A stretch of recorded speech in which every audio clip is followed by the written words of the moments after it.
Welcome Period Algebra 1 for week 2 of online learning. I hope everybody is coping with this new way of life and this new way of learning. A couple of announcements before we get started. There's several of you that I still have not received the 4-2 quiz. Mr. Hunter, Mr. Leopardi, Mr. Martin, Mr. Mick, Mr. Seeley, Mr. Velasquez.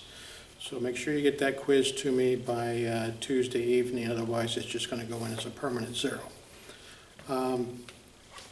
Today we're going to pick up where we left off last Friday on section 4-4 on parallel and perpendicular lines. And if you remember, the only thing really new or different is that parallel lines never touch each other, stay an equal distance apart no matter where you are on the graph, and so they have the exact same slope. So we're still going to be talking about slope-intercept form and point-slope form and a little bit about standard form. But if you're asked to create a parallel line and you're given an existing line, you're just going to use the exact same slope. And that's what you did in problem set 1 of section 4-4. Today we're going to talk about perpendicular lines, which means they meet at right angles to each other.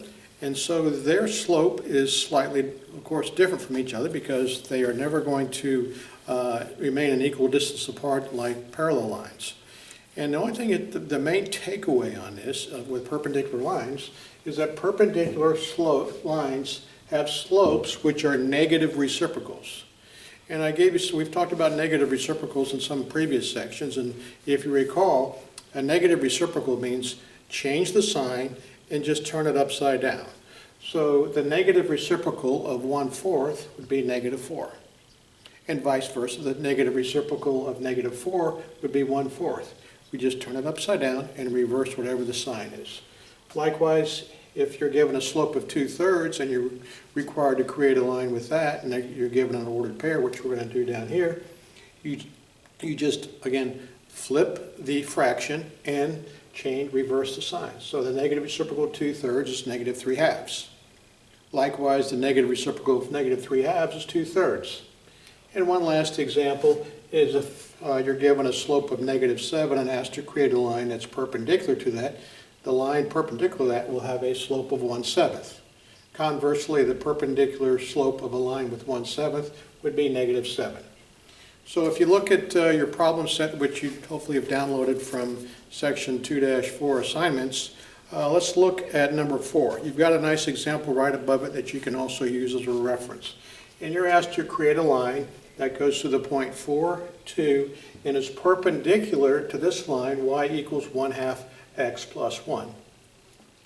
And we are going to use point-slope form, which is a point, x1, y1, and the slope. All right? So you've done this in the past, we just have to do a little tweaking of what we're going to use for the slope. So it's going to be perpendicular to this line, and kind of using the same philosophy of up here that perpendicular lines have slopes that are negative reciprocals to each other. The negative reciprocal of 1/2 would be a slope of m equals -2. All right? So we've got the new slope of the perpendicular line to this initial line, and we've got an ordered pair. So now we're just going to put the pieces together. So we go y minus y1, which would be 2, right? And our new slope of our perpendicular line of this line is a -2 times x minus x1, which is 4. And just like you've done in the past, first thing we got to do is, thinking in terms of PEMDAS and order operations, we got to distribute that -2.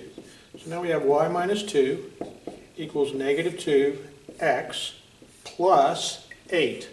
We got a double negative there, -2 times -4 is a plus 8. And the last thing we have to do to morph this point-slope form into slope-intercept form is to move that 2 to the opposite side of the equation. So we do that by adding 2 to both sides of the equation, and we're just about done. So we'd have y equals -2x plus 10.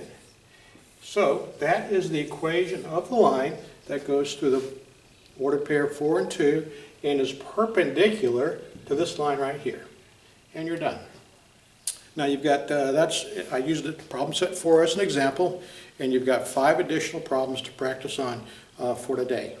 And we'll be back with you tomorrow. We'll talk about what the answers are and make sure we're all doing it the exact same way. I look forward to seeing you on my office hours every day from 9 to 10. And you're required to check in with me a minimum, and that's a minimum, of twice per week.